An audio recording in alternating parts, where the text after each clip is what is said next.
Hello and welcome back. Recently I got a bit cocky and tried to make a coffin handle bowie with the pins all on the very edges, on the facets, on the bevel parts, and it went terribly wrong.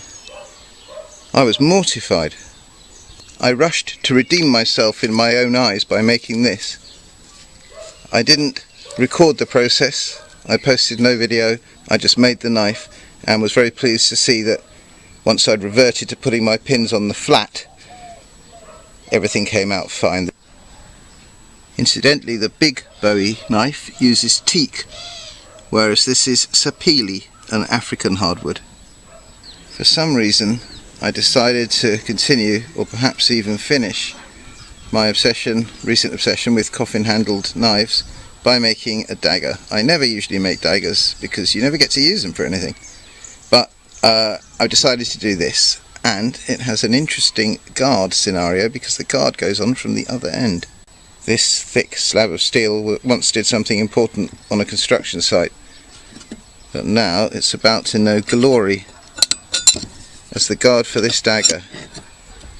It does go through with a bit of a hammering, and it sits neatly up against those two shoulders there. I'll just cut away the part that's going to be the guard. There we go.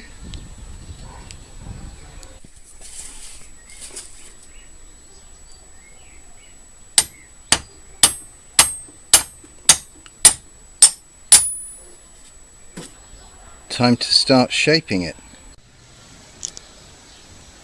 After a few minutes with an angle grinder, I've started to arrive at some sort of potential shape. I've scooped a lot out of one side to compensate for the fact that there was some missing on the other side.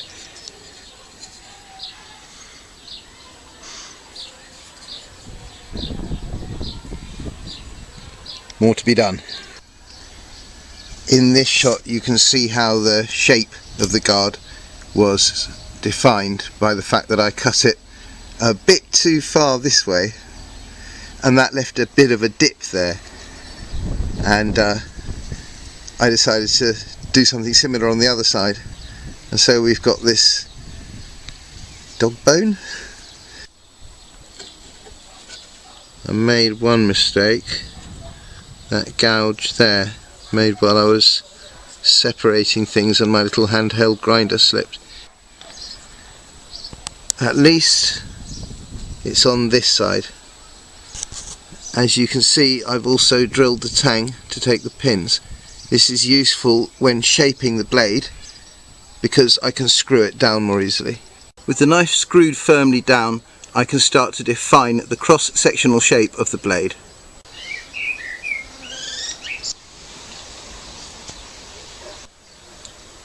I've had a good go at both sides with an angle grinder.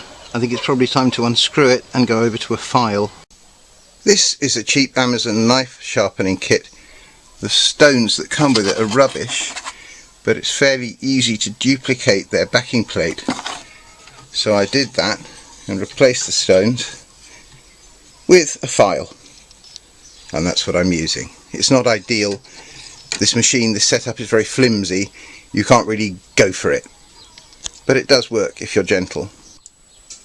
I've been going slowly and trying to be patient, and we are slowly getting somewhere.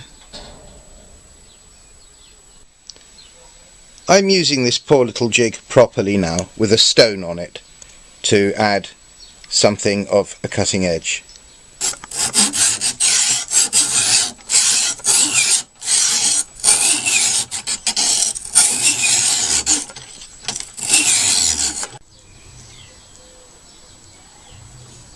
Let's see if we can get the angle right to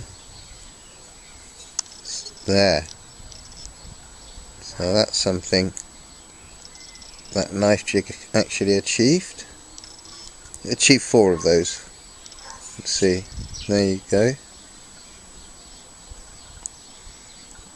It's fine. It's fine for the money. I just expected to be able to put a file on it, and yeah, it's just not strongly enough made. As the guard slides up the blade and butts against those two shoulders there, I'm going to tack it in place with an arc welder. I've just tried once to weld it on and not done well at all. Taking probably 2/3 of the battery of this to fix the problem. In fact, it still needs a bit more grinding down. For the second attempt, I'm going to try arranging the dagger vertically. I don't know how that might help. Yeah, what a mess. I'm only showing you because I trust you not to tell anyone. I'll get it tidied up. Cleaning up those welds is taking a long time. I can see why other channels use epoxy. I'm not sure whether all the hassle of cleaning up the dagger after having welded the guard in place justifies the faint feeling of smugness that I now enjoy. You'll notice that I've scratched this up in order to take epoxy. That's because I think it's time for the side scales. Luckily I've got wood. A friend was able to grab 3 of these for me from some sort of construction site. I don't know what kind of hardwood this is. It's very heavy. With a great deal of tongue sticking out of the corner of my mouth concentration, I managed to cut this off. It's one of these ridges. I propose to use this. That's the first scale gone on.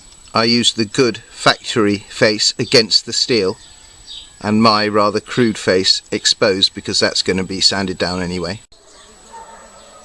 Okay. I now need to drill through from this side.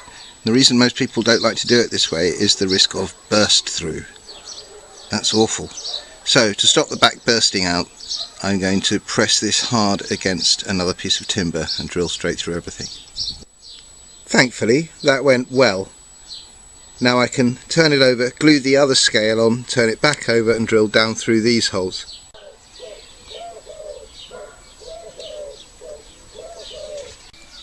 I've started beveling the edges. I actually did this with a metal file and sandpaper. Right, pins. Okay, the pins are in. As you can see, I've been sanding it down. That big dip in the middle of the guard is a legacy of my determination to weld the guard in place rather than gluing it. But I think I've publicly redeemed myself online this time by not getting any of my pins too close to the edge.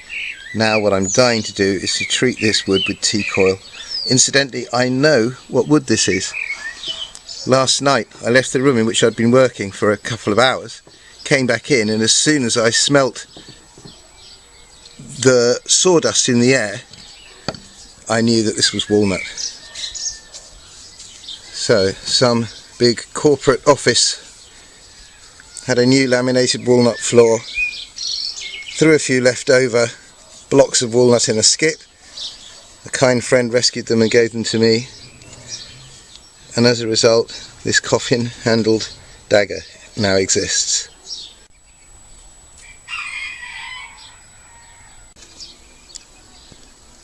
I'll just make a quick sheath for it. There. And now perhaps to dye it. I've got 2 sorts of leather dye, so dark brown it's almost black and very light brown. I mixed 2 together as a bit of an experiment and got this shade. I'm quite content with it.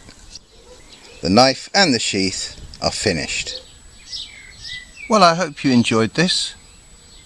Thanks very much for watching.